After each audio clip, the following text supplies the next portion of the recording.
a lot of the concepts that have to do with the meaning of life, this beautiful game, and how to play it. So if that's of interest to you, and you happen to not have the time for a full discourse,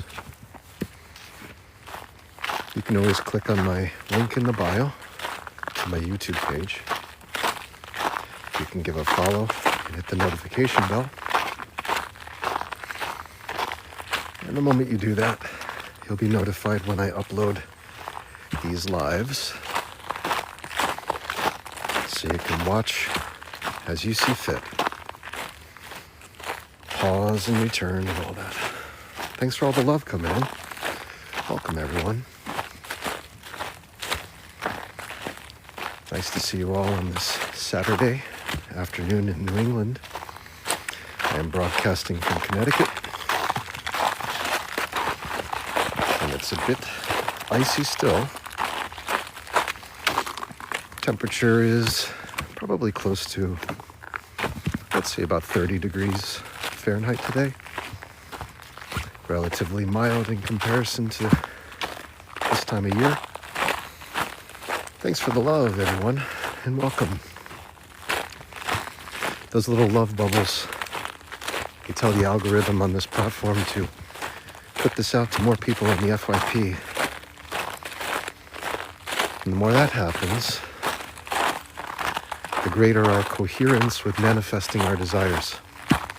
By the way, I'd love to hear from people as to how your lives are going, if there are changes happening, shifts in consciousness that lead to a profound feeling of peace or oneness with things. Could be the opposite. Could be a lot of separation or challenges surfacing. Whatever it is, it leads to a further discussion of this topic, which is the meaning of life, consciousness. It's all things. James, I see all those kindnesses coming up. We're already at 674 feet above sea level. Can't see where that plane is. Oh, there it is. That's a prop plane. Cool.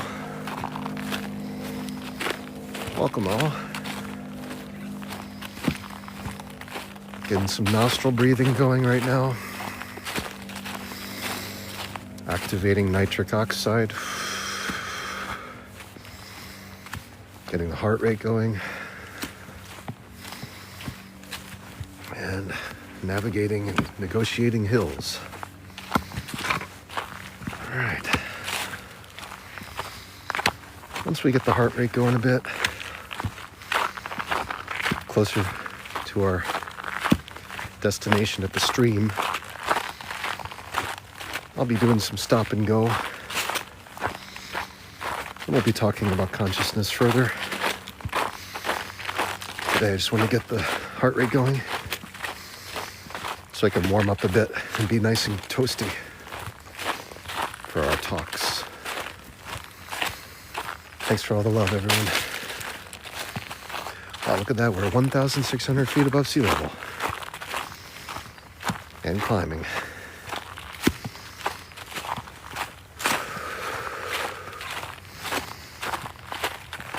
Long, deep breathing. Starting to use up my reserves of energy. So I'll be tapping into savings. Those savings are my fat cells. And I have a nice bank. Very crunchy today, at least in this spot. Let's see what I can do about that. Try to make it a little less intense for everyone. Ooh. It comes at the risk of slip and slide.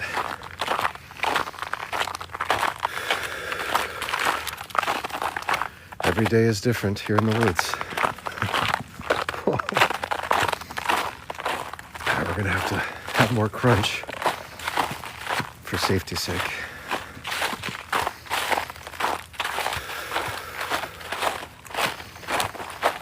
Looks like we're 2,500 feet above sea level.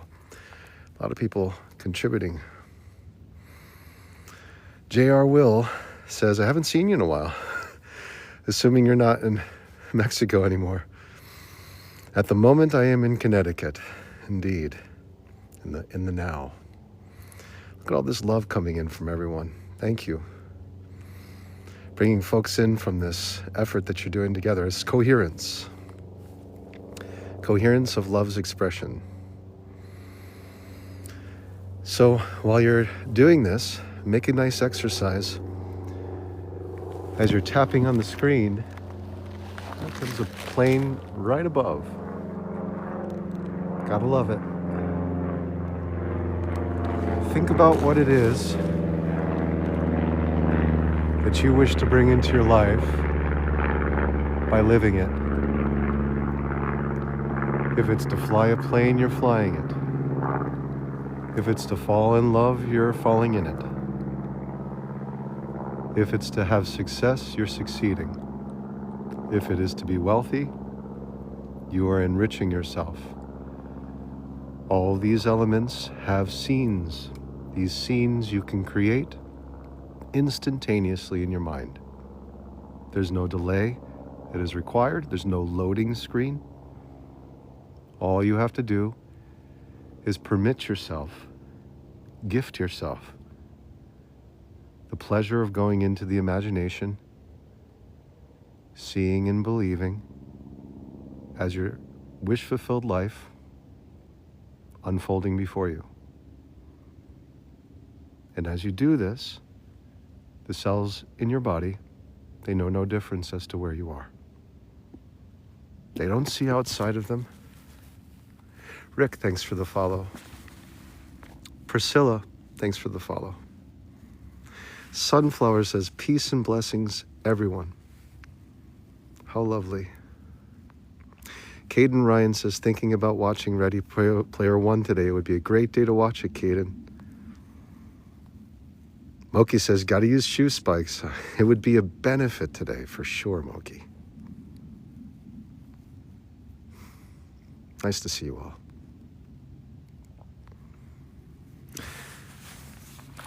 So this is a nice time for us on this final day of the week. Saturday has to do with Saturn. And if we're talking about the traditional great planets, Saturn represents the harvest. So it's the day of harvesting and enjoying the fruits of your labor. And the way that you enjoy the fruits of your labor isn't so much to do with this outside world, but rather it has to do with your imagination. A lot of harvest as well as collecting seeds for the next cycle of life. So what are those seeds that you wish to grow this season? See yourself not only planting those new seeds, whatever they may be. It could be love, wealth, success, health, whatever form of wish fulfillment it may be. See yourself with a reserve of all those seeds. And the way that you collect those seeds is you add details to the scenario. Liz222 says hi. Nice to see you, Liz. Rob, thanks for following.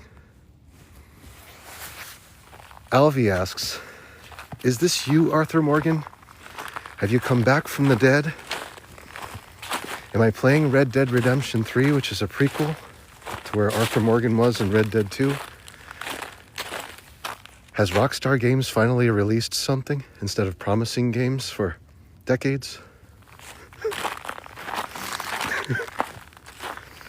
And the answer is, Alvy,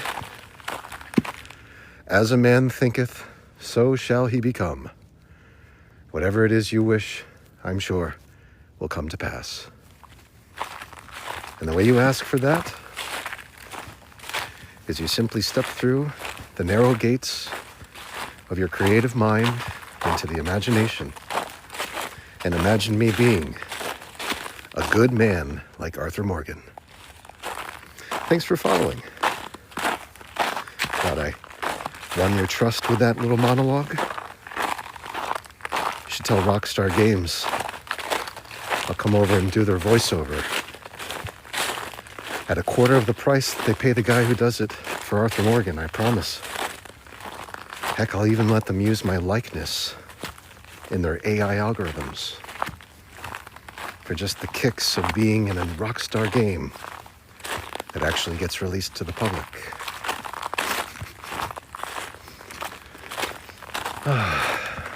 So, Teresa in the Lone of Texas, thanks for following. Nice to see new people coming in. I imagine you're coming from the FYP, probably wondering what this is. That's what most people like to do, figure out what's going on this platform. Every channel is, in effect, a channeling of consciousness into a narrow band that you can listen to and watch. It's a radio station with vibe, and that vibe changes every time you swipe. Just changing the channel. Endless, infinite channels. Back when I was growing up, now I'm dating myself now, but in the 80s, there were maybe 4 or 5 channels that I would watch religiously. Nowadays, we watch about 1,000 channels in a day just by swiping. So the question becomes, what is that? In truth, it is you observing the intimate life or the intimacy of someone else. Those just putting themselves on a broadcast for you to watch, and they'll never see you. Not in truth. I'll never see you. So what that makes you like is an observer, right? Makes you a watcher. All I'm asking that you do for your own healing and for your happiness is to truly watch me like I'm a channel that's pre-recorded, offering you the message that is intended for you through your own consciousness, that you're here for a reason. That reason isn't to define me or your experience with this. It's not to compare it to your past or find any sort of comparison to others, but rather to simply listen to this like it's sound. To just take it in for the aliveness that it is. To witness consciousness in another, while you, as an identity, as a performer, have a chance to finally rest, to just lay it all down, to not have to answer to the demands of your external world, no matter how pressuring they may be.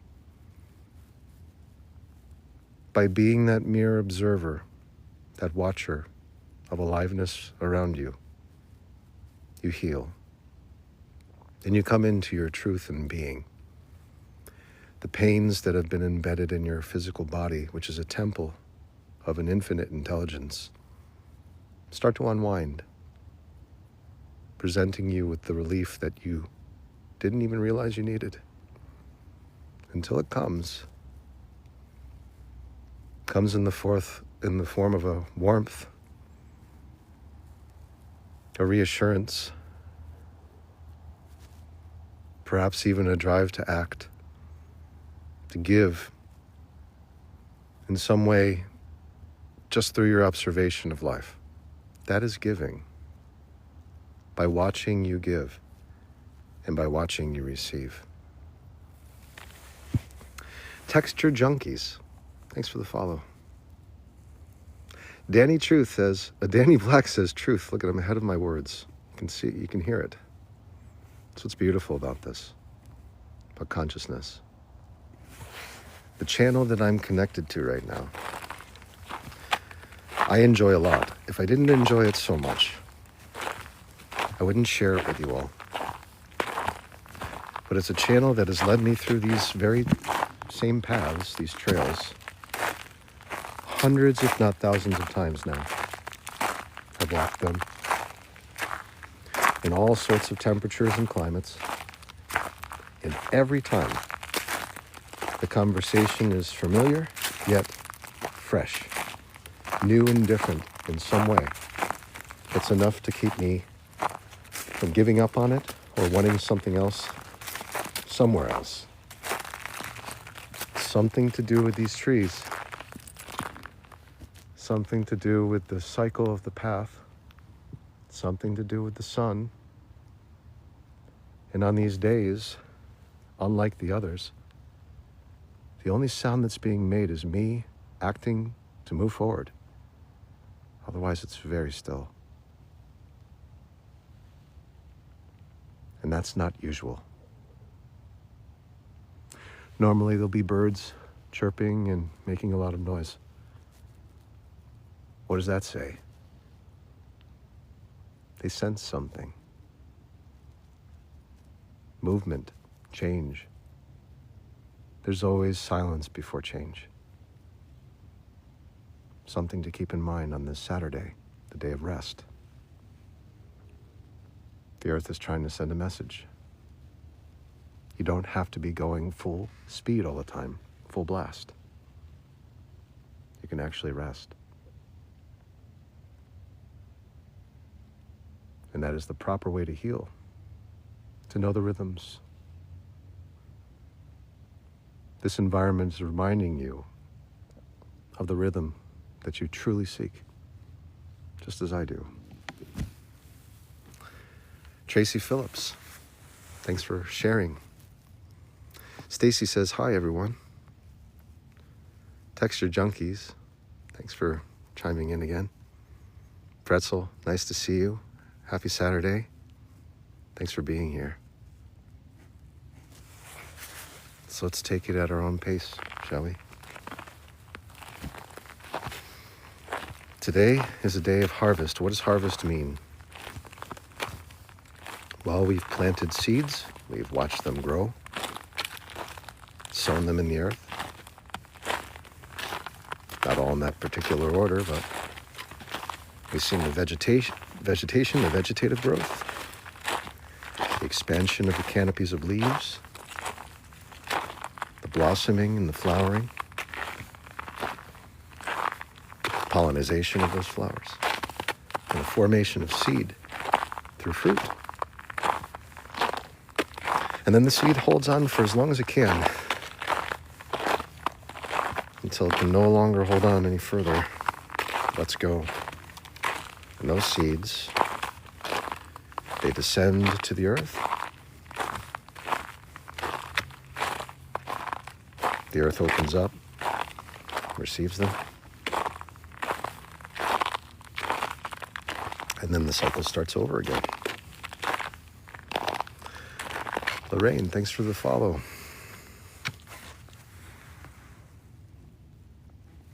Thank you for feeling this incoherence. Let's offer ourselves a little birthday cake on this day. Close your eyes, if you will. Take a deep inhale through the nose. Imagine before you a cake that's well lit. Blow it out. All the candles.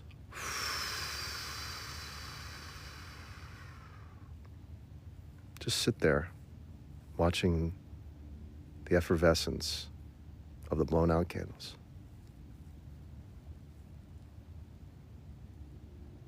Now around you, imagine, if you'd like, and you can change this any way you want, whomever it is you love, whatever it is you love, to appear,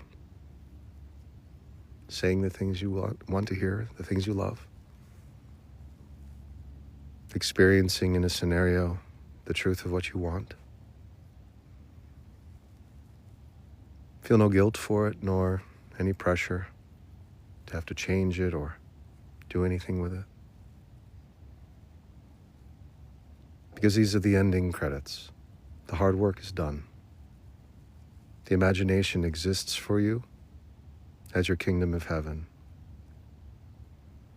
It's a great gift that we often overlook, but it's a realm that knows no bounds. So add everything that you desire to it, even if the world tells you you can't have it, especially then. Even as the notifications come in and ring and say, break from this, even more important to stay.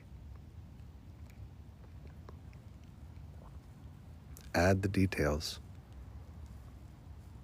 that give you that feeling of peace, prosperity. See your bank accounts ticking up over and over again in the green. See everything else that you want ticking down in price, becoming more and more red, on sale, a fire sale on all things. And you have more than enough to buy it all. Of course, the ego is going to say, that's not real. It's not true.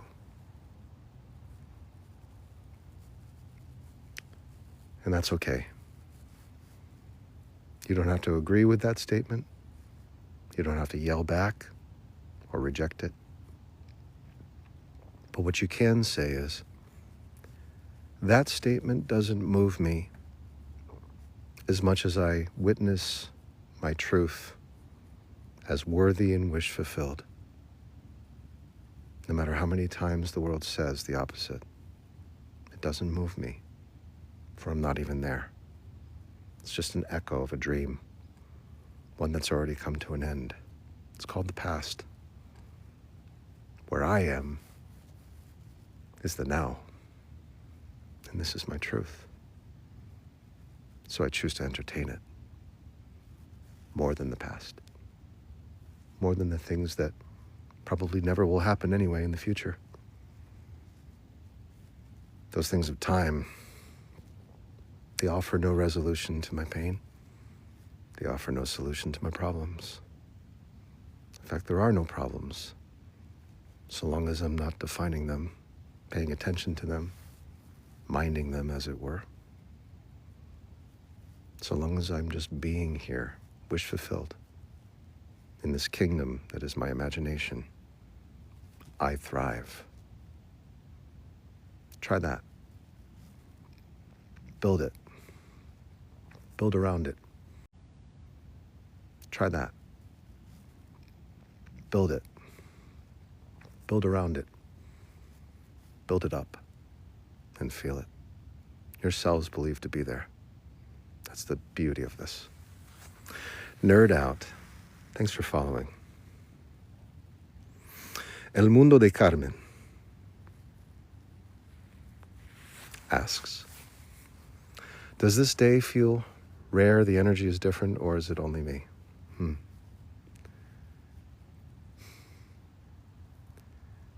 The story is going to be different for everyone, Carmen. But I do feel something. I think it's rest. Like the world seems to be asleep in a way.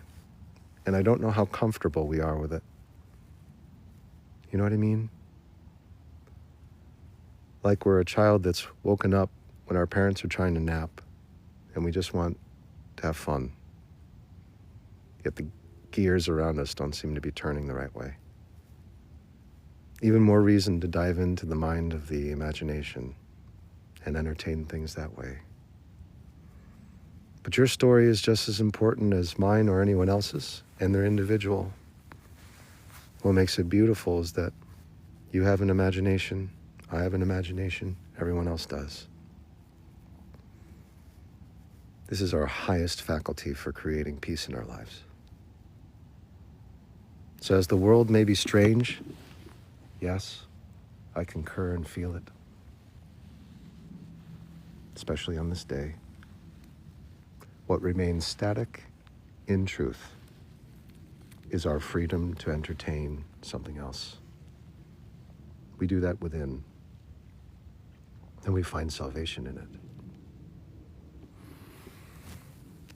Ellen says, hello. Anna in Wonderland, thanks for following. Welcome, everyone. So I appreciate you coming forward and mentioning how you feel. You know, this is the other thing too. We'll just take this moment here. El Mundo de Carmen. You know, I don't think we really give, or at least I should speak for myself, I don't think I point out as frequently as I should the amount of courage that is required to ask a question amongst a group. Seeking feedback, wanting to know the answers to try to figure things out, takes courage. And so I just wanted to point that out, because it's important.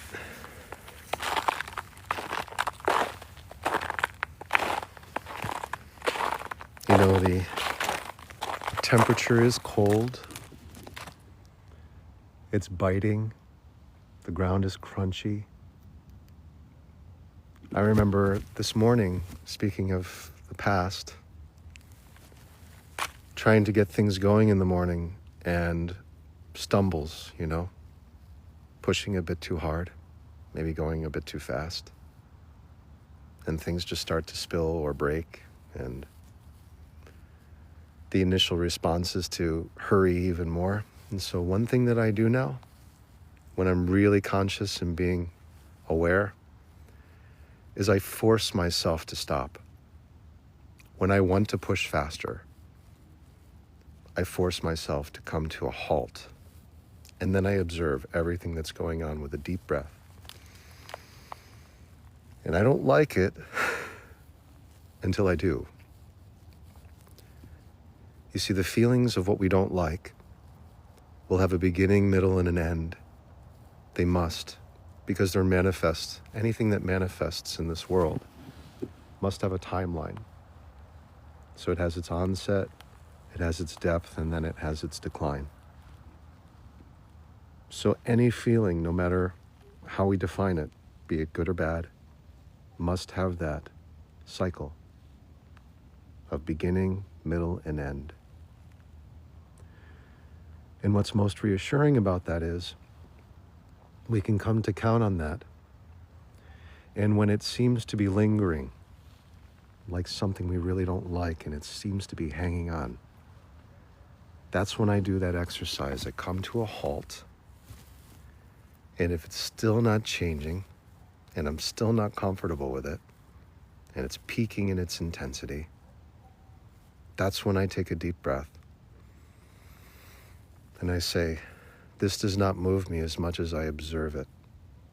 And now I'm casting this burden on the intelligence within me, the imagination. I'm casting it on that, and I'm going free. I'm no longer here.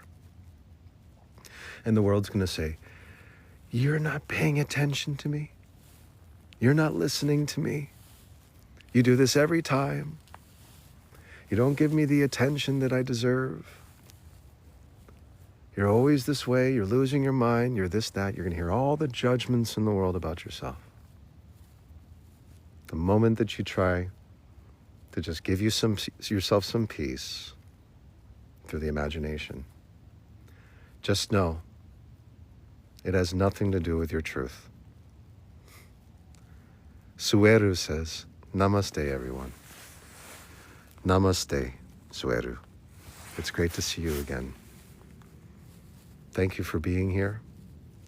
Thank you for your continuous blessings in your presence. So whatever it may be, everyone, your joyous experience of relief or the continuous hardship of life experiences, pain remembrances surfacing and reminding us of what we've endured, please know all of it has a duration. All of it comes and goes. And whenever it feels too intense for you to even want it, because you have the ability to choose what you like versus not, that's one of the great gifts of being in a body. We're constantly choosing from a menu of manifestations to decide whether or not we want them again.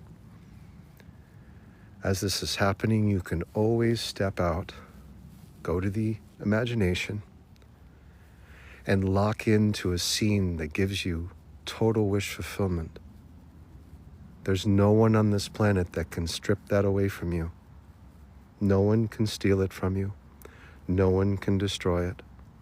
No one can shatter it or erase it.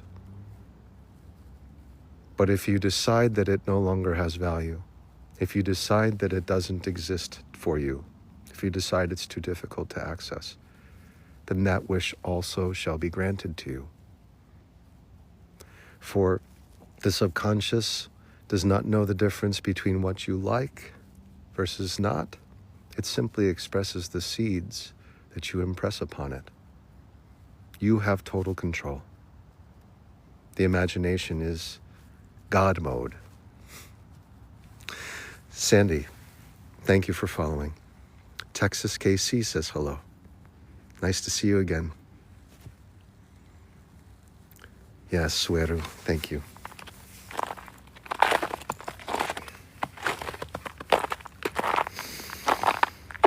We also have this beautiful mechanism called the breath that we can tap into, and we must in order to remain alive. However, we can really exercise it for our benefit. And one of the ways that I love to use the breath is through a nice deep inhale through the nose and a nice profound releasing exhale through the nose. Not always available to you if you're on the move. You might have to exhale that excess carbon dioxide from the mouth. But we get the added benefits of endorphins when we breathe in through the nostrils. Most of the air that we breathe is nitrogen, and it is a wonderful transport mechanism for oxygen. And it is a wonderful transport mechanism for oxygen. So as you breathe in through the nose, there are specialized cells which exist right inside the nostril area, right after the filtration of air through your nostril hairs. As you're breathing in from the nose, through the nose, a little bit of that nitrogen actually gets absorbed by those cells, sends signals to the brain that you are peaceful, calm, serene, and it releases nitric oxide in the body.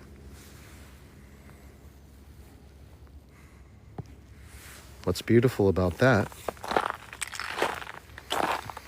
is it manages a number of systems that have to do with the reduction of inflammation in your body. It's anxiolytic, anti-anxiety. And while you're here, imagining yourself to be in some form of nature, surrounded by negative ions or free electrons, just believe that you're breathing in the freshest air, the cleanest, freshest air, and that it's binding to your cells, locking in place the truth of your youth and vitality for the renewal of your perfect temple of God. The human your youth and vitality for the renewal of your perfect temple of God. The human vessel. Start to come into contact with these trees. You can imagine that with your hand. I feel this beautiful warmth from this tree. And the poison ivy, dead right now. These strands that have wrapped around the tree, it's okay. I have no concern for it.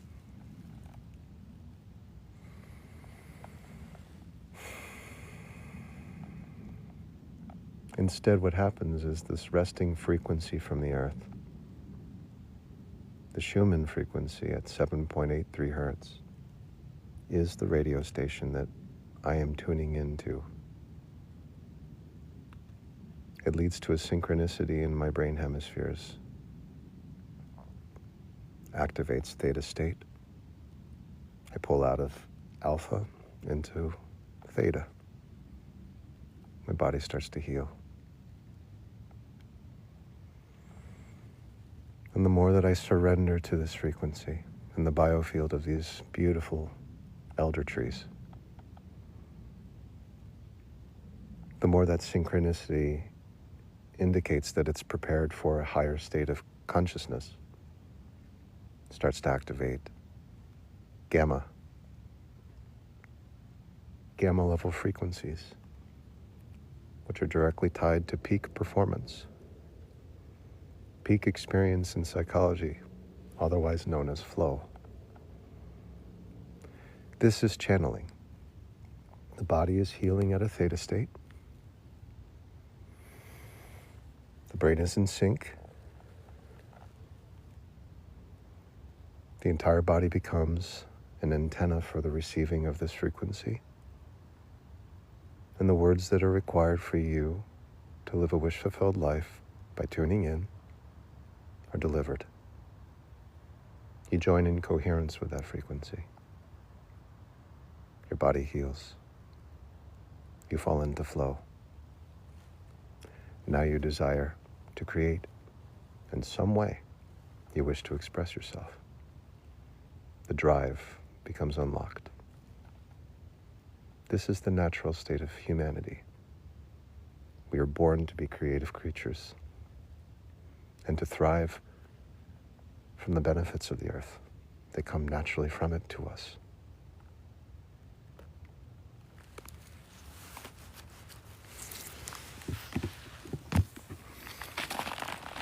AHT, thanks for sharing.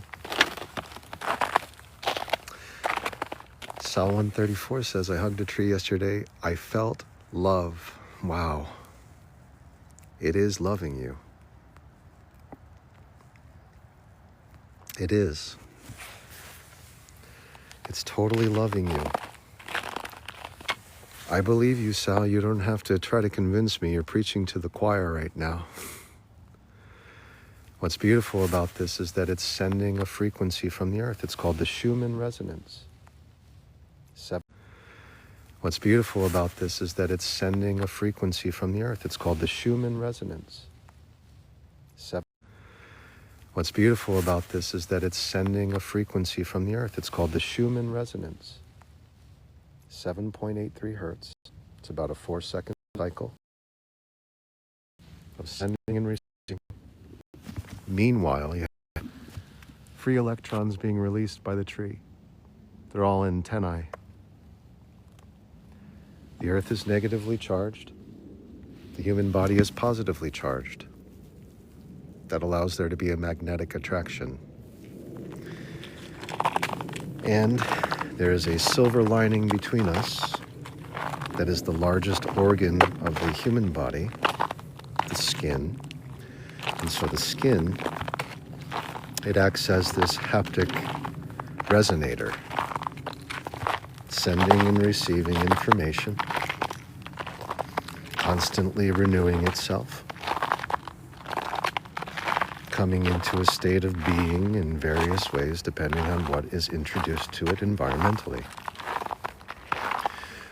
So the environment of our cells is changed in two ways. One, we can expose ourselves to in two ways. One, we can expose ourselves to in two ways. One, we can expose ourselves to external circumstances that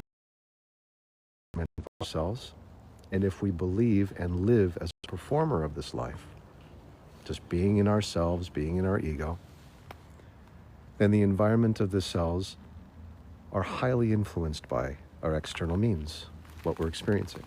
So the cold in this case if I were to see myself as a performer more than an observer of my aliveness right now, my cells would start to see myself as a performer more than an observer of my aliveness right now. My cells would start to want to create heat by shivering. That's one way of creating heat. The other way of creating heat is through thermogenesis by the mitochondria of my body. Now, the mitochondria serve as furnaces, and they move towards the surface of the skin when it's exposed to cold. It's a natural way of it wanting to develop heat for warmth. That doesn't require shivering.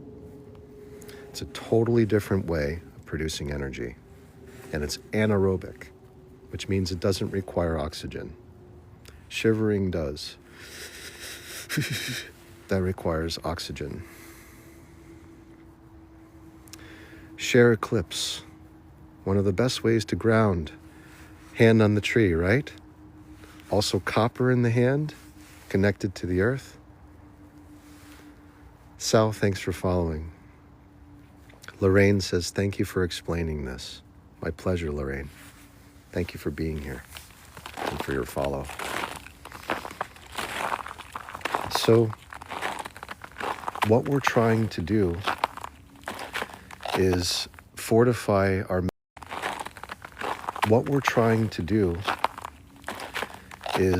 fortify our magnetism as magnetic creatures, electromagnetic creatures.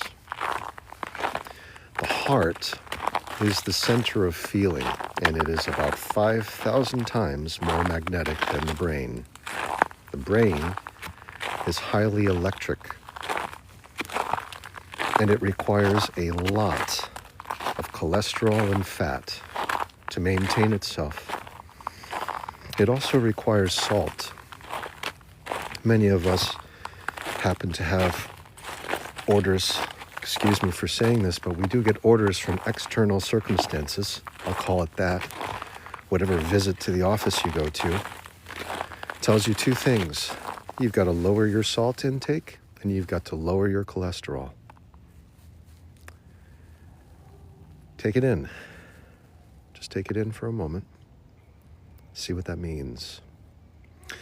Rango Chick, thank you for following. What it means to me is it's simply a nerf. You know, in video games, there's something called a nerf. When a certain element of a character is too powerful, the developers go and they add this basic handicap to whatever it was. The developers go and they add this basic handicap to whatever it was that was too powerful. So you nerf your deficiency in salt and cholesterol. User 710-469-312-9122 says, wow. Yeah, we get nerfed in a number of ways. Your pineal gland gets nerfed when you expose yourself to large amounts of neurotoxins like fluoride, which is a neurotoxin. And fluoride is a byproduct of pesticide production, mainly produced by large conglomerate companies. One of the big ones is Siemens, a German company that was more well known around the time of the Nuremberg trials for assisting in the development of the gas chambers in the concentration camps in Germany and Austria. That company now is thriving as a billionaire magnate company, producing pesticides that are used for the growth of plants in monoculture fashion. The byproduct of those pesticides is fluoride. And it just so happens that a lot of fluoride was being pumped into water tables in the 1940s in Germany, in certain areas that I really can't tell you about, because these are the things that lead to me getting flagged by TikTok as misinformation. So I'll leave it to you to try to figure out how that fluoride was pumped into the water tables in specific areas. And perhaps you could also read more on this speculative event that some believe didn't happen,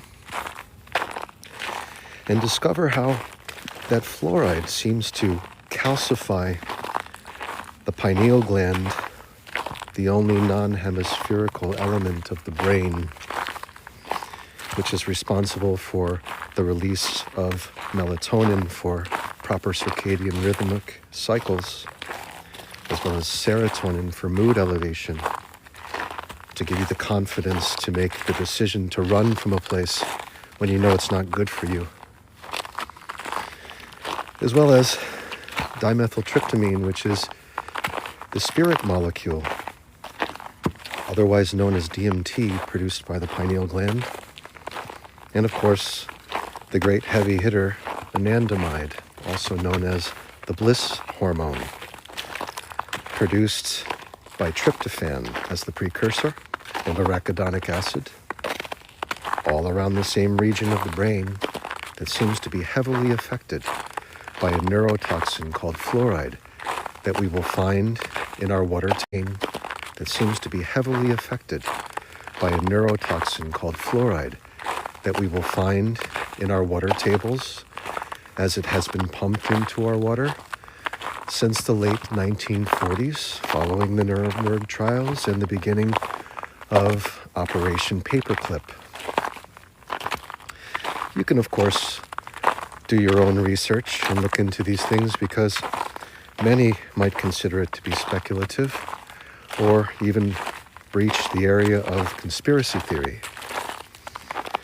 But surely, if you do read the back of any fluoridated toothpaste, you will see a large warning. And that warning is going to say, if your child has swallowed even a doppel of this, you must immediately take them to the hospital for detoxification. And perhaps then you could start to see how the things that I'm saying might actually have some substance in truth. But once again, it could also just be speculation. You know, who wants to have a bunch of William Vincent Carltons walking around, lucid and aware of their aliveness? You see, for large conglomerates who would like to see me just live a linear life, pacified, fear-induced, frightened of all things, low in confidence, low in intellect, that builds a perfect consumer for life. And I'm no longer that anymore, because I reduced the amount of toxicities being introduced to my body by choice. And that's why I'm here for you, to help you through this.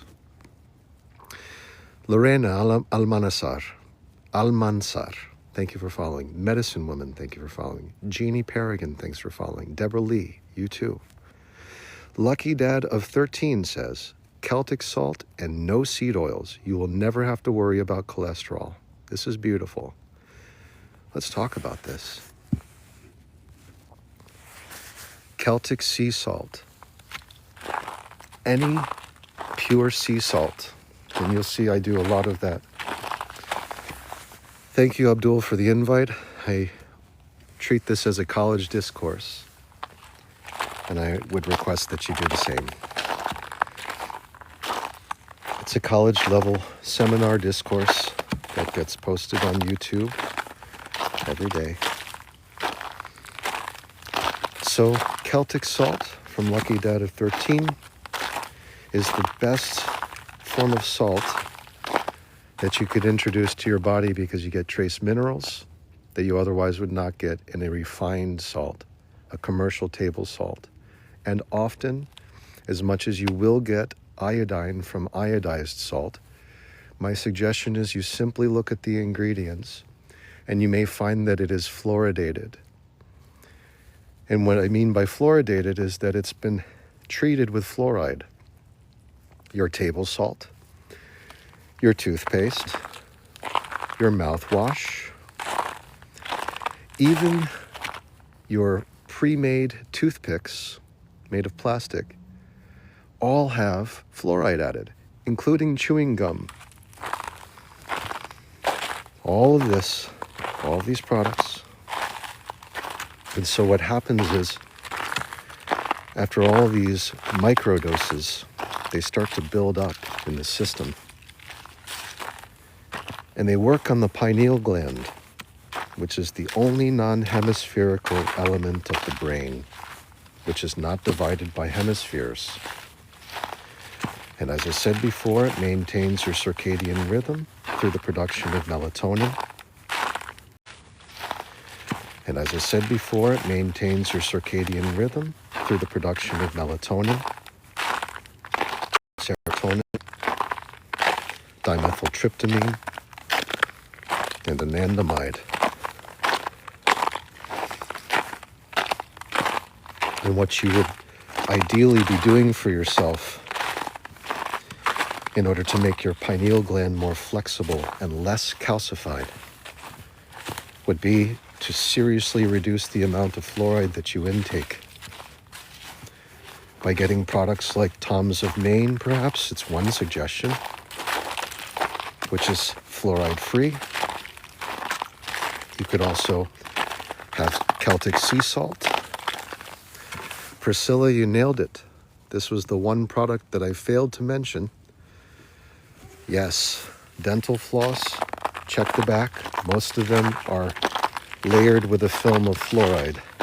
Of course, dentists will talk about how it's for your strengthening of teeth and enamel.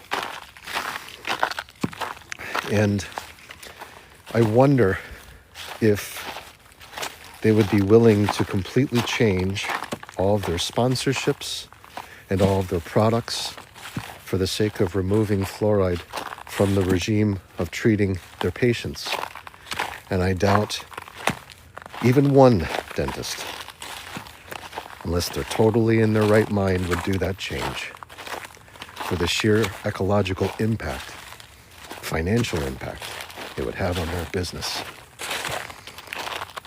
Of course, companies like Siemens, who are producing fluoride en masse, mainly in Brazil now, where the regulations aren't as hard, would be very opposed to this entire discussion and conversation. Probably would be very offended to be associated with the concentration camps in World War II. But at the end of the day, all of those documents of experiments that were being done, human trials against their consent in egregious, horrific ways, proved to be very informative for the U.S. government. Following the pardoning of a great number of high-level officers during World War II, just after. Look into Operation Paperclip. You'll find a lot of information there. It's worth a perusal. The Bearded Glassman, thanks for following. ROF, thanks for following. Chucky, thanks for following.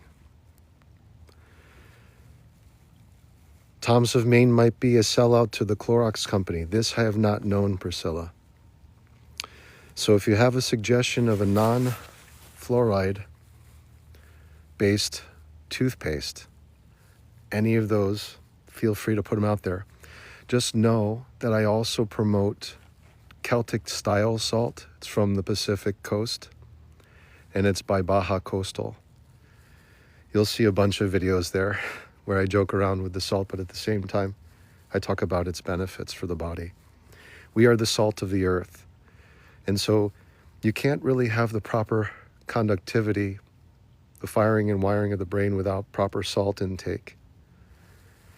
And by decalcifying your pineal gland, it deeply assists the process with your sleep cycles to improve, your mood elevation, just overall spiritual experience and connectedness with others and yourself. Oh, no seed oils, thank you. Let's talk about that. Angie Bongarzone, thank you for following. Preacher, thanks for following too. Priscilla says you're the calmest speaker. That's so sweet. Thank you for saying this. Logan and Trish King, thanks for following. You too, Christian sister. Let's talk about seed oils. This is a wild one. This is a crazy story. It's a crazy one. So it turns out, I think this was in the mid to late 1800s.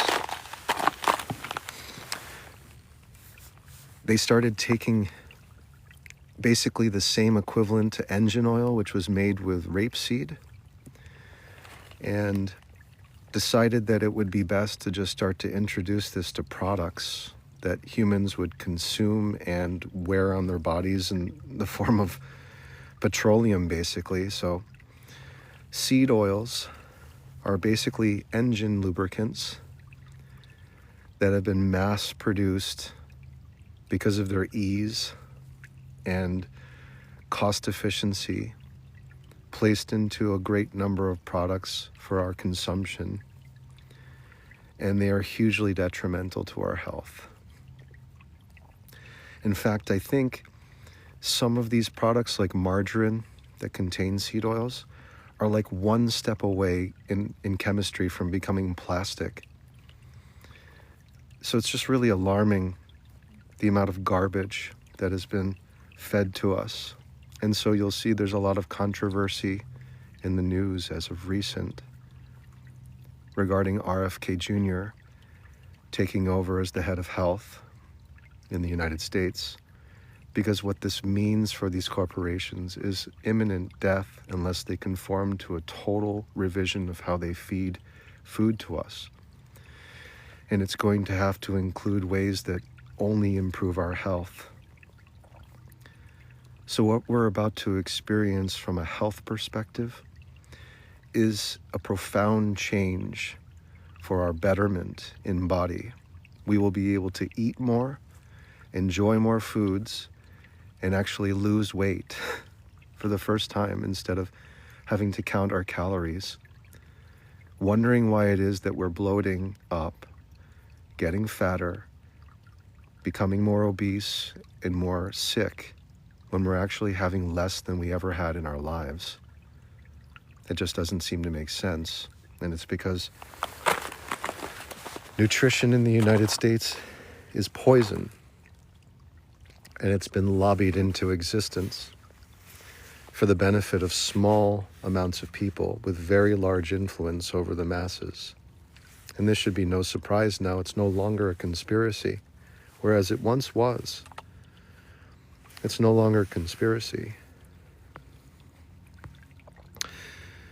El Mundo de Carmen says, I think all the deportation is for spiritual too, for people are not human maybe. Well, it's to call it something is to label it, right? And I can chime in on this, I suppose, even though it's a sensitive topic, and we all have our own individualized political leanings. My biological children are Mexican American.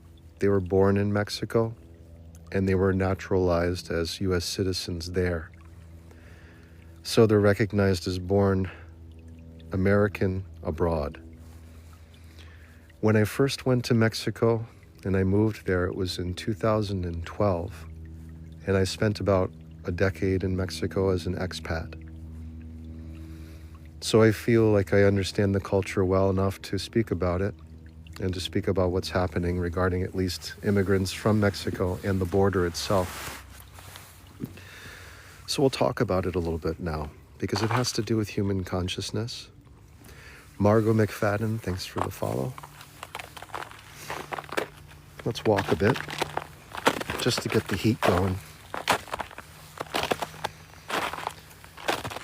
So I'll tell you, my experience coming to Mexico was frightening at first. Even as an American, when I crossed the border for the first time, just to give you a scenario of how wild the identity that is William Vincent Carlton speaking to you, I'm going to tell you about some wild stories right now. It's just the way I played the game back then. And it might give you some entertainment as well as some insights as to what I feel and how I feel about the immigration situation in the United States right now, which is essentially the deportation situation of undocumented individuals. Well, I came into Mexico at the time. It was 2012. Well, I came into Mexico at the time. It was 2012. Well, I came into Mexico at the time. It was 2012. Well, I came into Mexico at the time. It was 2012. My wife at the time, it was a shotgun wedding. She was pregnant with our first child.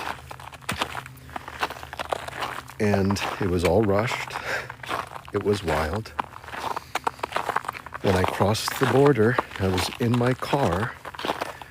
I sold just about all of my big items and decided to move south with her from Santa Monica, California, where I was living a posh life as a yoga instructor on 6th Street, right near the shore. And it was wonderful. But because my identity, that is William, came from a traditional family, Catholic, Christian, still married, over 50 years, my parents, I took it as my responsibility to propose to this woman, even though we had very few encounters together, really hadn't gotten to know each other, but it was all very fast. So here I am, moving. There was a capture from TikTok. Here I am moving to California, from California to Mexico, across the border. And the first thing that my wife at the time says is, we're going to come to the Border Patrol. And the first thing that my wife at the time says is, we're going to come to the Border Patrol. And I want you to drive towards the first female officer you see. I want you to smile big and wide.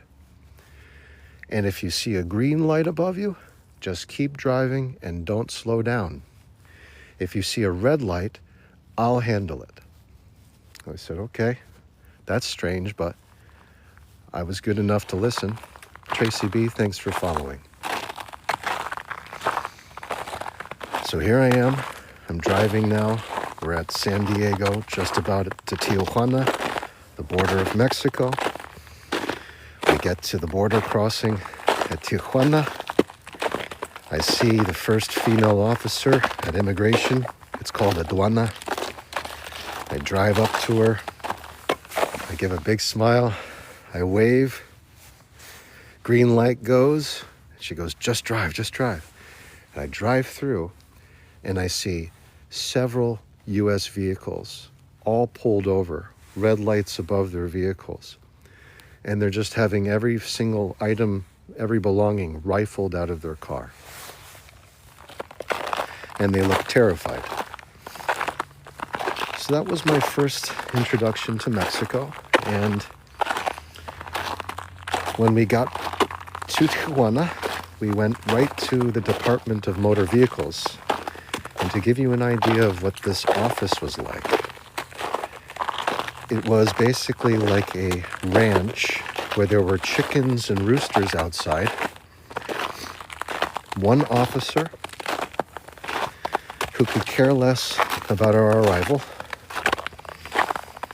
telling me that I had 6 months in which I could keep my car in the Republic of Mexico, because I had to then come back and re-register it at the border because it wasn't manufactured in either Canada, the United States, or Mexico.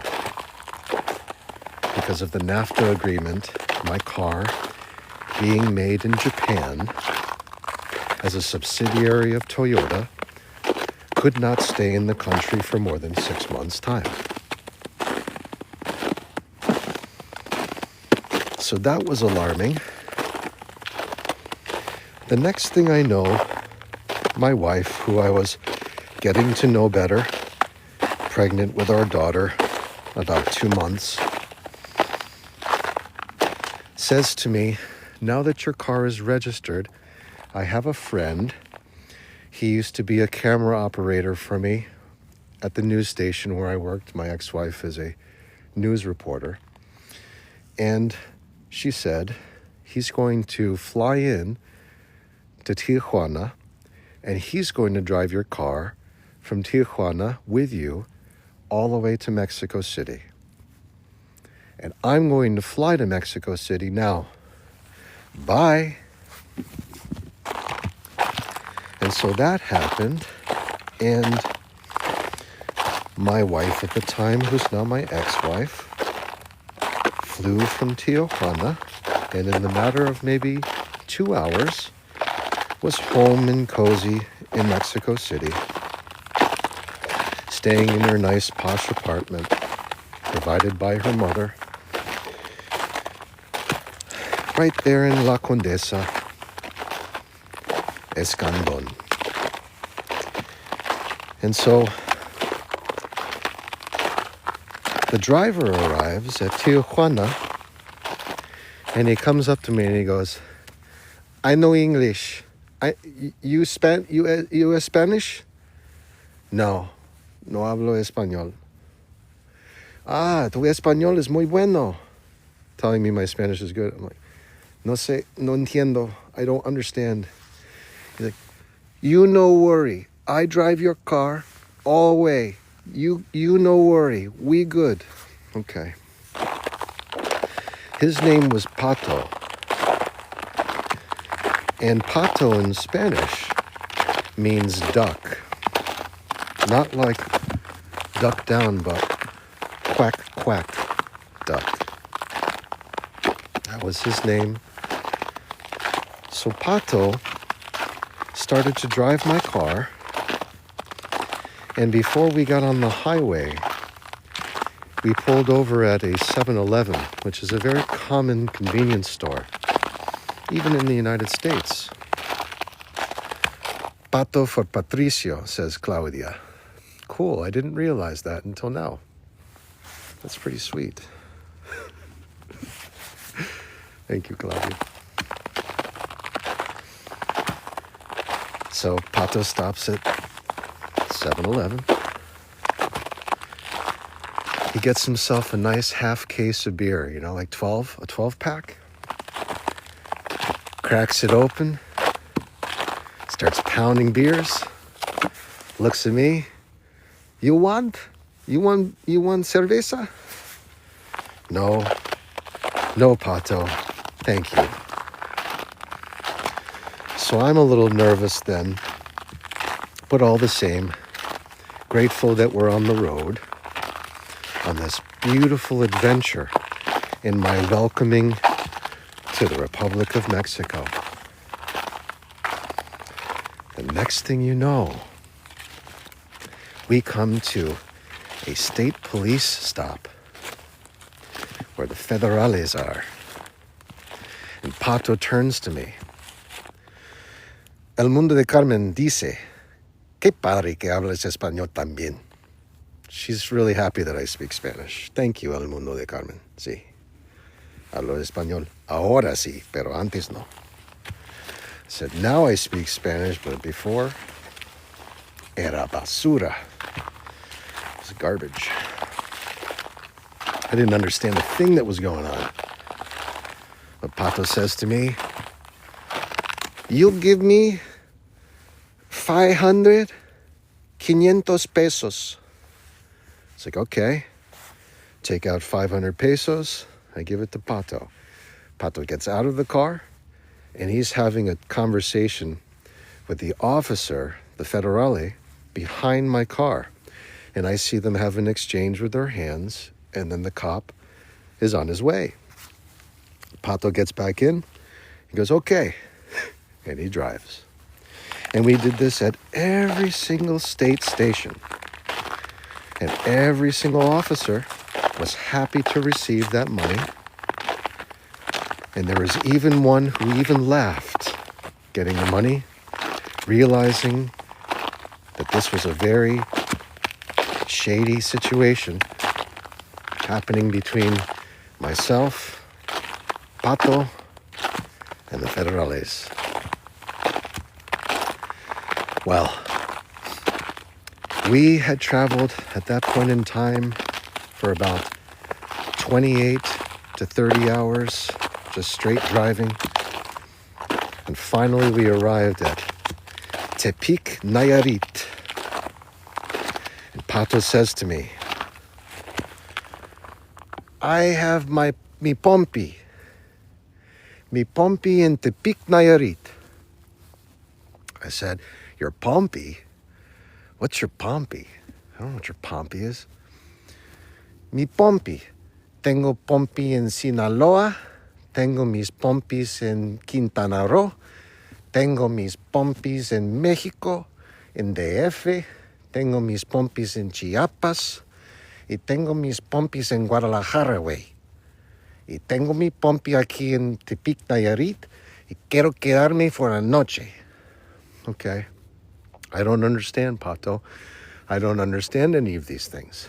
Mis pompis, mis pompis. Mis pompis. Okay. So I call. This is the best. Amy, I can tell how patient you are.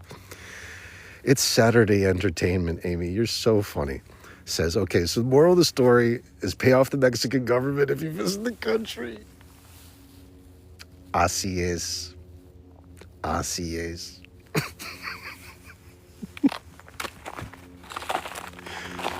I swear to you, the story gets better. You know, my mom says to me, could you keep it under 30 seconds? You know, I read on the news that if you talk for more than 30 seconds, it's actually a rant, and you do it all the time. Hence me going live, I know. It's like a guilty pleasure. Once again, this is my identity, and my identity is totally messed up. But the aliveness that observes William Vincent Carleton is so pure and good. But occasionally I have to descend into my performing self to give you these beautiful stories of my past, to tell you how I feel about immigration. I haven't forgotten the story. I just have to give you this perspective for the sake of understanding where I'm coming from when it comes to immigration in the United States, which is essentially deportation right now. So we're going to be talking about this. Claudia says, this is so messed up, by the way. I have to pin this. This is so messed up, but also par for the course. Sorry. There are some great things about Mexico. My children were born in Mexico. I love them so much, and they're amazing. However, there are some things that are the exact opposite in amazing. Like this, Claudia says, I have a story where Mexico stole my art and later sold it at a government auction. Well, in all fairness, when the United States invaded Mexico back in 1844 or whatever time that was with the Thornton affair, Santa Anna was exiled and then pulled out of exile. And they stole his prosthetic leg 2 times. And then they put it in a museum. One of them, at least, is in a museum in the United States. So I guess it's probably like getting back for that. Claudia says, yep, my ex is Mexican. I love Mexico. There's a lot to love about Mexico. There's also a lot to dislike, like all countries, except America. Don Birder, thank you for following. All right, back to story. Back to today's regularly scheduled programming, talking about William Vincent Carlton and his experiences in Mexico with Pato, the brilliant chauffeur who's telling him about his pompis. Now, for those who want to know what pompis mean in Spanish, it has two meanings. One, it can be your butt. And when you're saying mis pompis, like my ass, it could be referring to, which I came to understand when I, thanks, Margie. When I asked my wife at the time, I said, Pato keeps saying something and I don't understand. What is he saying? She's on speakerphone. I'm like, he's saying mis pompis. And Pato's like, no, Willie, no. He's saying mis pompis. ¿Qué? Mis pompis? Póngaselo en el celular. Put him on the phone. Here go, Pato. And I just hear my wife at the time screaming into his ears, Perdón, sí, perdón. He's just like apologizing. And Pato was really upset because we were having a locker talk. We were having a bonding moment of locker talk, and I didn't realize it. I was trying to make sense of what was being said. But truth be told, Pato was saying something that was just supposed to be between him and me, and I didn't know that because I was learning. And so you can expect from that moment on, my wife at the time very concerned that we were going to visit Pato's pompis because pompis are prostitutes. And lo and behold came the realization that what he was saying to me, that he had pompis, which I thought were just butt cheeks, but he was saying he had them in all the different states of the Mexican Republic. He had them in Quintana Roo, he had them in Sinaloa, he had them in Guadalajara, he had them in Nayarit, he had them everywhere in Sonora, he had them in Chihuahua, he had them in Mexico, in DF, he had them in all these places. And here we were, Tepic, Nayarit, 28, 30 hours into driving into the Mexican Republic, paying off federales to make it past our state checkpoints, just about to make it to the Mexico City border, almost there. And here we are. He takes me to Cosmic Bowling. Moki says, you learn something new every day. I know, this is a little off normal programming of consciousness, everybody, but it serves a purpose in the end. As long as you hang in there, you might actually learn something. Comfort Zone likes this. Key Largo, thanks for following. Who knows how long this battery is going to last? It might just shut off when I'm right at the end of the story, so I'll try to get to it now. This is for Amy. I'm going to try to finish the story as quickly as possible. So Pato takes us to Cosmic Bowling, and this is the night before Halloween. Dia de Muertos, like Day of the Dead. Everyone's dressed up. Lights are blazing. We're eating this like shitty pizza. And I see this woman come in, and he introduces me to her. I'm, nice enough. And we head back to the hotel. Pato's like, no, I get my own room. My own room. I'm like, okay, Pato, you get your own room. So I pay for his room. And he goes with this woman, into the room. And the whole time I just see phone call after phone call after phone call from my wife at the time.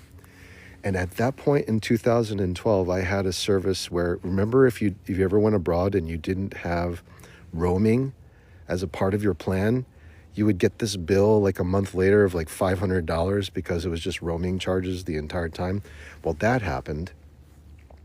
And it like ruined my credit score because I was in Mexico and I didn't know the bill was coming in by AT&T because it was just such a glorious service that they provided by giving me these roaming charges. Anyway, she just keeps calling and leaving messages and all this. And just the roaming charges are just firing through like $100 a day. crazy. And she's like, where are you? Who are you with? Where's Pato? I'm like, he's in another room. Like, I just want to go to sleep. I haven't been to sleep in 30 hours. I'm going to sleep. How's the city, by the way? It's like, not talking about how's the city. She flew from Tijuana 2 hours, and like it's 2 days later, and I'm still being ripped. This is my wife to be, man. This is my wife to be. And she's pregnant on top of all this, so it's like, there's no going back.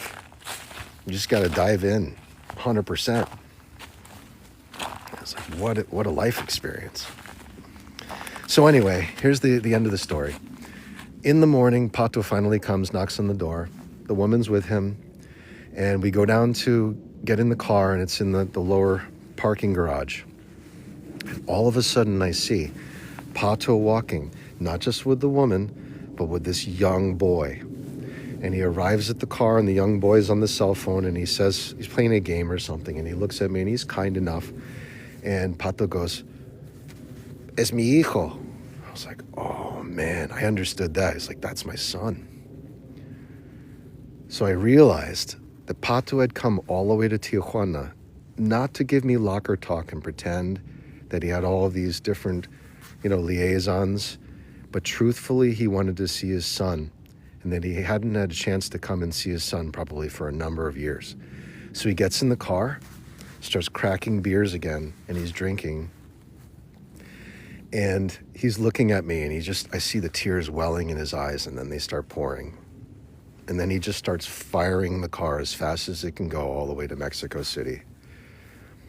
So it was like really memorable, but at the same time also frightening that he was going so fast while drinking in my car with all of my belongings and my life in it. But at the same time, it was a great adventure. And that was my introduction to immigration for then.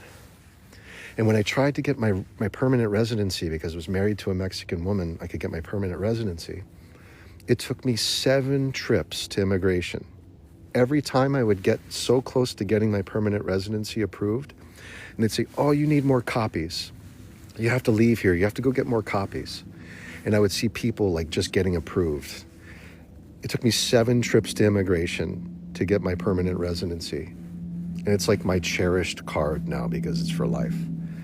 But when I hear, this is my own opinion, when I heard about how immigrants were just coming in, being paid to come in, being given hotel rooms, Social Security cards, SNAP benefits, being put up, and these were murderers coming from Venezuela and other countries, pouring in from Mexico, I started to think about my experience and how challenging it was for me to get permanent residency in Mexico.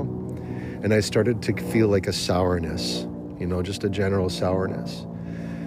Not only that, most of the immigrants were offered free flights to come and go and to leave, to go to their home or their origin, their country of origin. And yet some of these immigrants decided to stay even after the elections all the way through to the inauguration and not leave.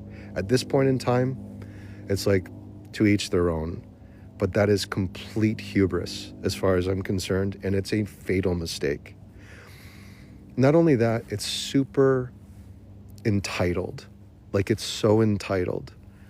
After all of the process that I went through as an American to try to get my permanent residency and know how challenging it was for people to just walk in knowing that they didn't have to provide documents, were willingly crossing. They weren't being held at gunpoint like you've got to cross.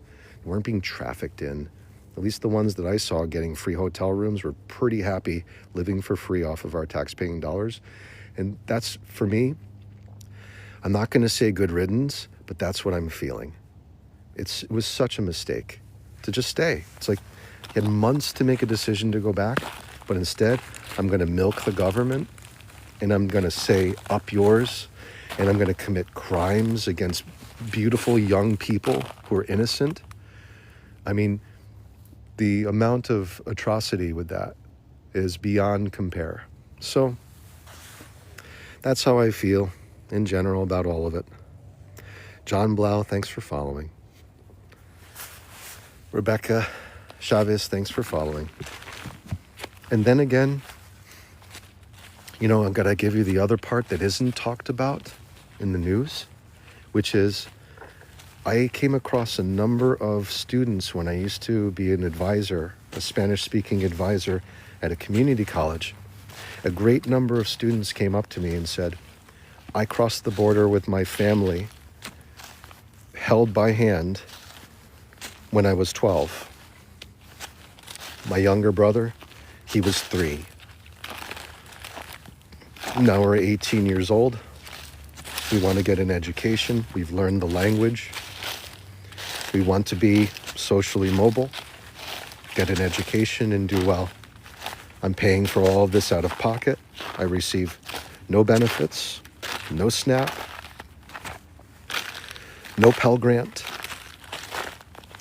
But I also came into this country pulled by my parents, essentially trafficked by my family. And when it comes to those individuals who can prove that they arrived prior to the age of 18 against their consent, these are situations that need to be seriously considered, and there needs to be a pathway for all of these individuals to receive citizenship. But it needs to be done in a legal way, in the right way. And the way you do this is you simply take all of the money that has been going to the coyotes who have been smuggling people illegally through tunnels and over the border and over the fences in illegal ways. You take all of that money that the families are saving and giving to these horrendous individuals who have led to probably hundreds of thousands of deaths and have trafficked a number of individuals. All these coyotes need to be completely eliminated by Tier 1 ops between the Navy SEALs, the frogmen, and U.S. Rangers. Just take the best that we have and just annihilate them. And then annihilate all the drug dealers through the Tier 1 forces. Set up specific border points where all the money that used to go towards these illegal operations for entry into the United States be spent for housing, education, proper job training, and for it to be taxed perfectly so that the income comes in and there's a pathway for citizenship. And we offer that to anyone who feels like they want the opportunity, and they do it the legal way. But that's how I would see it done. Otherwise, the coyotes are going to keep doing it. They're going to keep trafficking drugs and children and all of these things across the border and just committing horrible crimes, leading to the deaths of many, and the horror that we're starting to see come forth in the news that no longer is a conspiracy and has been confirmed as truth. Stuff that I never could even fathom, that I won't mention. Doesn't take looking far to find it. Anywhere other than the legacy media outlets, and even on legacy media, it's been proven that these things have been happening. And so I say to anyone who knowingly and willingly accepts money to bring the death and demise to American citizens, using our country for personal benefit in that way, be annihilated by our military forces. Because I see that as terrorism, personally. And that's why we have a military, is to just destroy those threats. Just annihilate them. No remorse. It's a personal choice to commit those crimes. Just Melissa, thank you for following. Daisy says, what? I don't know what you're asking about, Daisy, but you can pose it. Yes, I have no issue whatsoever with seeing those who have trafficked children from another country and fentanyl for our deaths through opioid addiction be annihilated by our Tier 1 forces in the military as terrorist threats to the country. I have no issues with that. I don't. And so I may be different than most people. Amy said, or Comfort Zone says they're evil and prey on humans and children. It's like, that goes against everything. The innocence of life and the consciousness of that, like the conscious will to destroy children. That's the same as a parasitic invasion of a beautiful place. It just needs to be eradicated at all costs. Really. I mean, there's no arguing for it. There's no arguing for that. Amy says a Trojan horse is what's happening. What's interesting about this is this could also be a psyop in a way, or better way to say it. Imagine if every single person who willingly crossed without a face mask, which most of them didn't, was captured in great detail at high def from different towers where there were cameras. And imagine if all of those IDs were instantaneously verified and traced back through social media and other outlets on the dark web, whatever it was and is. That system's fed into an AI algorithm, which then feeds the data to a number of drones that assemble in a 1,000 drone launch.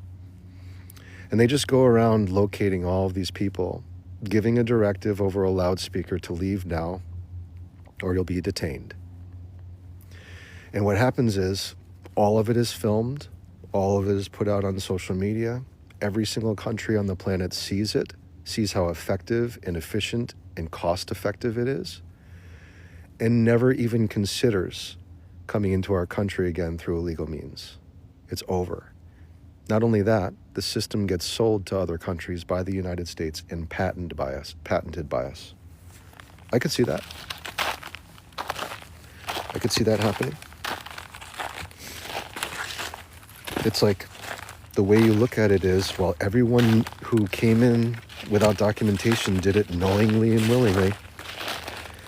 So they joined the Hunger Games knowingly and willingly. It's the same thing. And I've listened to a lot of interviews, and the interviews speak to this. The military of the future is tactical drones. With just 100 tactical drones at a cost that is a fraction of a tank, you could completely end a war. And you could eliminate threats. So it's one of those things now. You can instantaneously identify people through them. And this becomes kind of a Black Mirror type of scenario. Of course, it could go awry. But I wouldn't entertain that so much. I really wouldn't. I've spoken a lot about the things that are happening on the news right now, my individualized perspective on all of it. It might be alarming to some of the viewers. Some of the viewers might say, wow, I thought that William is like this spiritually enlightened individual. And I've said to you, thank you, TikTok, I know. Let me get through this section, okay? Postmodern, thanks for following. It'll just be a little more crunch for a second. Bear with me.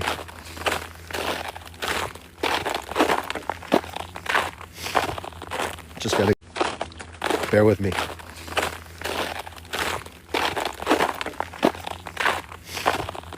Just gotta bear with me.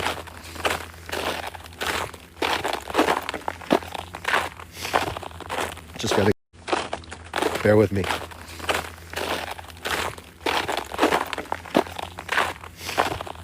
Just gotta get through this section here.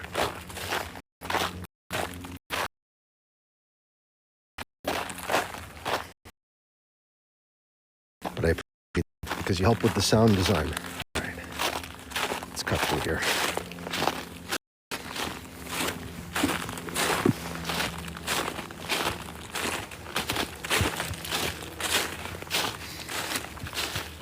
Where we are headed with artificial intelligence at this point in time is really accelerating towards the cost of goods and services trending to zero, which I talk about in previous discourses. All this means is the need for anyone to have to go into a country and invade it, commit crimes, steal, do horrific acts, for the sake of monetary gain will no longer be a practical means for even the most evil of people, unless it's just the desire to be evil. And so, because there'll be such abundance, there'll be so many goods and services. So at that point in time, which is in the years to come, probably the next 15 years, we will start to see a trending of costs to zero through massive influxes in goods and service production through robotics and AI, to zero through massive influxes in goods and service production through robotics and AI. Massive influxes in goods and service production through robotics and AI. We will see this influx in our lifetime. And so, at that point in time, anyone who wishes crimes against others will likely be obliterated through drone technology, like instantly. It just won't be allowed because there will be no place for it. Really, the only place that there will be for the committing of crimes in the future will be somehow through a virtual realm where we create a realm like this, where the rules are this is, player versus player. And you can do it just like you would desire, like Westworld in a way. That will be the only forum for it. More crunching.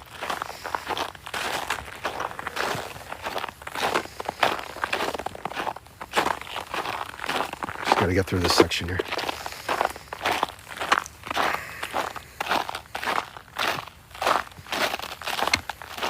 John Blau says, driven by the intent of the government. Strength. Thank you for following. All right, so let's get through all this crunch here. I'll stop here for a second, everyone, just to kind of bring us back. At the end of the day, my identity is just an egoic self having a life experience. Your identity, at the end of the day, my identity is just an egoic self having a life experience. Your identity, at the end of the day, my identity is just an egoic self having a life experience. Your identity is going through the same thing. We are all just having unique conscious experiences, infinite intelligence that feeds us this through a source. That source is more our truth than our collection of life experiences. So my particular take on the story, and it looks like I've received a violation already. Let's see. Oh, lost connection. No. I had a lost connection. I'm so used to seeing the violation up there for, exercising free speech that I just wouldn't be surprised. So all this to say that we have our unique life experience, all of us. We have our own opinions on things. And we're playing this game the way we desire to play based on what we like versus not. And we're constantly shifting and changing and discerning between those things. Every day we change our opinions. Every day we change our likes and dislikes. And that's intentional.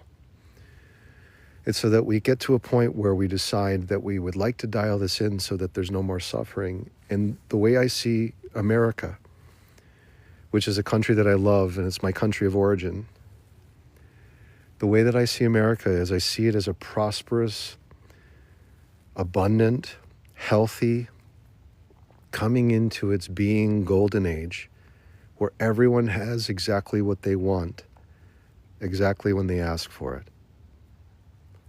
And so if you want that nightmare of a game, it will be there, but it likely won't be a part of the collective consciousness. Think of that. For there to be war, differences, polarity between us, there has to be a dualistic world. We can't have war when we're one. It just doesn't work. It's one or the other. So in our unification of consciousness, which I believe has occurred already, it sounds strange, but I do believe since we have access to the imagination, it's an infinite source of creation. It knows no bounds. It has no limits. I do believe we have come in to singularity. unified consciousness, and we have built this construct in order to experience the duality that brings us all of these strifes, these warring polarities. And it's for a sake of understanding why we have unified, that eventually the suffering becomes so great and so intense, so undesired, that we as a collective, we surrender it, we cast it away for the unification of consciousness and the relief that it brings. All right. Blobdre asks, did I miss your thoughts on Ready Player One? I joined late. It's a great question. I haven't spoken about it. Let me get through this crunch here, Blob. This will take about 30 seconds, and then I'll dive in. You might want to lower your volume, and I apologize, everyone. There's just so much ice on the trail today. And the temperature is dropping after it was melting, and so it makes the perfect conditions for crunchy ice. Well, we're just about through the thick of this now, okay? Just going to cross the stream. Ghostbusters.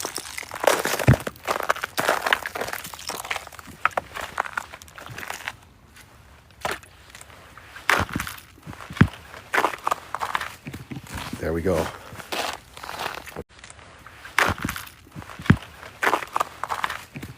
There we go. Okay. So, Blobdre asks, did I miss your thoughts on Ready Player One? This is a book by Ernest Cline, a film adaptation by Steven Spielberg. I had made a suggestion yesterday that viewers watch it, so I've yet to talk about it. Wade Watts, the principal character and protagonist in this film, is depicted as a youthful, poor, born in the stacks of Ohio, near a main hub center that is the host to a virtual reality network called the Oasis. El Mundo de Carmen says, first the change to the golden age in the US and then the rest of the countries. Indeed, that's how it goes. We are setting the blueprint for total wish fulfillment for all humanity and a trending to zero cost for all things that we desire. Okay. Wade Watts, a young man totally addicted to the Oasis like the majority of people who use this virtual reality as an escape from an otherwise deteriorating world. And what you find is Wade, in his obsession for video game lore and the true creator of this Oasis, Holiday, I think is his name, forget his first name. Well, an announcement comes out when he's a young boy that Holiday has died. And he leaves this video for all of his viewers. El Mundo de Carmen says the best movie to learn is Free Guy. Soul and the Matrix. Yeah, Free Guy is great. Matrix, I have yet to see Soul. But Free Guy is really good. It's Ryan Reynolds, if I'm not mistaken, right? It's terrific. Yep. Matrix also is like predicting the future in 1999. Okay. So Holiday sends this message and he says, I am going to allow whoever finds the true Easter egg of this virtual reality, the cosmic egg, whoever makes it to it first, shall inherit my kingdom. My kingdom being the Oasis. Of course, the Oasis is what you find in the desert. It's your salvation. So the Oasis is basically a metaphor for personal salvation. And of course, the entire world wants to find this Easter egg. And in the beginning, they're all obsessed. Oh, Amy says, don't forget the Truman Show. Indeed. So in the beginning of this story, everyone is obsessed about finding the Easter egg. Everyone wants to inherit the oasis from Og and Holiday, who is now dead. Og isn't, though. One of the founders, still alive. And so, everyone's on the search. And then one day, just haphazardly, Wade Watts, after being through a number of situations of abandonment from his family, being an orphan of sorts, abused by his aunt and uncle, stumbles upon a place in the oasis where he loves to go study, and he gets a hint. And this hint leads him to a profound discovery, the first key that gives him a hint that leads him to the next key, and the next key, and then finally, the cosmic egg. And this varies quite a bit in the movie from the book, the way he finds the first key. In fact, the first key in the book, he finds by beating the high score of a game called Joust, which was a very challenging arcade game, extremely challenging. And he found that if he played on one side of the arcade machine, it wasn't as challenging, but that everyone always played the same side. And so this is depicted in a different way in the film, and I'll only tell you about the first key, because after that I want you to see it, how it unfolds, without spoilers. In the film, of course, you have Steven Spielberg as director, and of course he was and is a great fan of Robert Zemeckis. Robert Zemeckis is the director who worked closely with Spielberg on the making of the Back to the Future films. So here we are. We have Wade Watts. He has his prized possession in this race for the first key in his DeLorean, just like Back to the Future. So he goes to the library. He's watching Holiday on his recordings. He's seeing him in his early stages, developing the Oasis before its big launch. He goes, I just want to go back. I want to go real fast. Like we're going in reverse. So he takes that. And he makes his first leap of faith. Instead of going forward towards everyone in the race, just like everyone else does in the rat race, he decides he's going to kick it in reverse and go full speed into the wall behind him. So he floors it. And as he's flooring it, he's about to hit that wall, and it just lifts. And down he goes into these subterranean pathways, watching all the mayhem above him. As he's going in reverse, he realizes he's found his way. Watching all the mayhem above him, as he's going in reverse, he realizes he's found his way. And of course, I forget the woman's name who's following him, what her name is. She plays Irulan, Princess Irulan in Dune. She watches him and sees. So she's the next one to clear it. And then someone watches her, and they're the next one to clear it. And now they're all figured their way out through the first of the keys and on to the next with a new hint. But the bottom line was, Steven Spielberg was talking about how he wanted to go back into the future. He wanted to go in reverse. And he was paying an homage to one of his favorite projects, Robert Zemeckis' Back to the Future. But he doesn't stop there.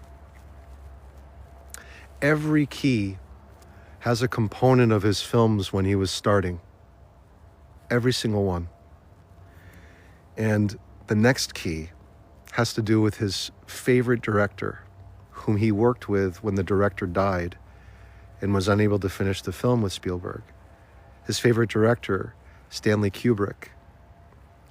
So he rebuilds and puts the second key into The Shining, which, if you haven't seen, is a frightening film, but at the same time, it's a psychological thriller, and it's a spiritual homily, and it talks about the phantoms of our ego, the phantoms of reality, and how it's a total illusion in a number of ways. It's a brilliant film.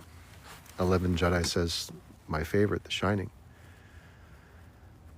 And then, of course, we get to the final stage, you know. I'm not going to talk about how it's resolved. Cass says I love The Shining. It's a brilliant film. It's just unbelievable. It says I'm at 10% battery here, so let's make it to the end here. May or may not make it. It's really Ready Player One, but it's going to be crunchy, folks. So I'm going to speak like this. I'm going to try to make it to the end. So in the end of Ready Player One, it's humanity against the forces of the Sixers, which is like a Google conglomerate who wants to take over the world and inundate everyone's Oasis interface with commercials that they can't avoid. And if they don't pay their bills on time, they have to become slaves to the system and mine Bitcoin. Or whatever it was, you know. But Wade Watts is not going to have that. No, he's not going to have that. Thanks for the share, Endo's Purpose. So he gathers his troops, you know, all the rebels, like Star Wars style and Goonies style, and they raid the final staging point, and they're getting decimated. And then there was this one final moment, which I'm not going to give to you, but it's a beautiful moment of revelation where all seems to be lost and there's no way through. The forces of evil, too powerful, too intense, too overwhelming, battery running out. And here it is. And suddenly, Wade Watts sees himself cleared from the scoreboard, feels like it's all done. He lost the game. Finds himself being reborn again. Endless Purpose says, yeah, I love it so far, good. Comfort Zone says, I find keys to life in movies and shows. It's just one of them. Ready Player One is one of them. So he finds himself reborn. What's most meaningful about this is that the game that he's playing is the first game I ever played in my life. Adventure. Adventure for the Atari 2600 is the first game I ever played in my life. And it was in 1980, maybe 1979. Here I am watching this. It's going to bring tears to my eyes. Here I am watching this. He's going through these dark caverns, aimlessly, seemingly, finds the Easter egg, claims the glory for himself in darkness, against all odds, comes into being, refuses to sign the contract for the construct, doesn't fall for it, because the agreement was made between him and God, this infinite intelligence, which he can't believe because it doesn't seem real, but it does feel real at the same time. And the egg lands in his hands. At the same time, he's given power to the reset button, where he can reset it at any time. Erase all of this. but he chooses not to. He chooses instead to put it in the hands of those whom he loves the most so they can share it. That's why it's so meaningful to me.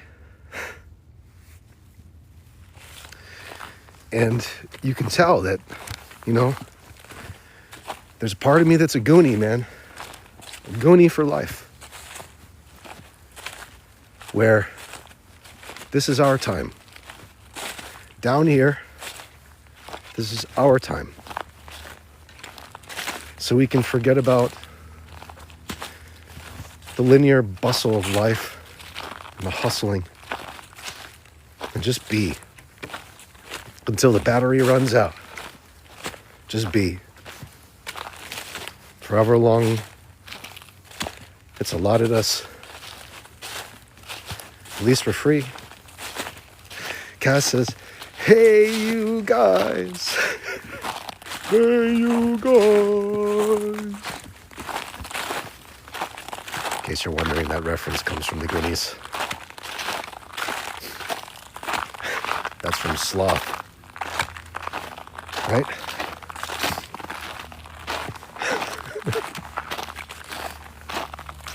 By the way, I'll leave you with this as the battery dies. The Goonies talks about the future. First scene, it's a chase. You see Chunk, ice cream, and pizza. Ice cream and pizza, right there. Foreclosing of homes, printing presses, underground dealings in the chasing and torture of children who are innocent. It's all there. Oh yes. There's even One-Eyed Willie. And a lot of references with someone named Corey Feldman, who later on came forth to explain what was happening to him in Hollywood. All in plain sight, says 11 Jedi and Amy. All in plain sight. Everything that is coming through right now, through the Diddy files, Epstein's client list, all of this. Pizzagate, the whole thing is right there. Just go watch the Goonies. Just go watch the Goonies. And you'll see it all unfold. And you'll even see immigration. You'll even see it. All the way at the end. The whole thing is there. And you'll see these guys all the way down to, whoever played Thanos. He's in it as the older brother. What is his name? Someone can call us out. So many references that are so evil and off-putting, hypersexualized for these little children that are in this film in the 80s. And at the same time, while there's all that evil, there's also this heart to the film where you can overcome any obstacle, even against the worst of demons. That with faith and love, you can overcome even the worst of strife, the worst of situations, the worst of betrayals. And I believe that's where we are now. As this battery dies, we're on the beach, we're on the shore. And we've been through it all, and we're watching all that could have been. We're on the shore. And we've been through it all, and we're watching all that could have been, all that was promised in wealth and treasure float away in the hands of seemingly no one. Yet there is a silver lining. Tick-tock goes, the clock asks, wasn't there a subtle part to or connection to the Goonies in the future or beginning? I don't remember if there was a sequel, but I do know in the beginning there's a reference to Pizzagate ice cream. Sexualized stuff is all there with the statue and having to put mom's favorite piece back. Instead of it being put downward, it's now upward. And then you have Corey Feldman's character making tons of sexualized references as a boy. I mean, it's all there. But at the same time, it's also a brilliant film. You can't deny that it's also a brilliant film. So, ladies and gentlemen, yeah, pizza and ice cream for dessert, exactly. You know, just look into all that stuff. It's pretty wild. It seemed like Hollywood was aware of all these things years in advance, or perhaps it was happening for so long. I mean, that was during the age where we saw missing children posters on the back of milk cartons like it was common every day. New child. Forget the Amber Alert. It was a totally different time. And we were riding our bikes to the video store alone, unsupervised, Gen Xers. And some of us disappeared. Just disappeared. Anyway, ladies and gentlemen, that has been a Saturday and a half for a broadcast. You can expect this on YouTube for as long as it will last. This battery's going to die now. I feel it. I love you all. Broadcast. You can expect this on YouTube for as long as it will last. This battery's going to die now. I feel it. I love you all. Broadcast. You can expect this on YouTube for as long as it will last. This battery's going to die now. I feel it.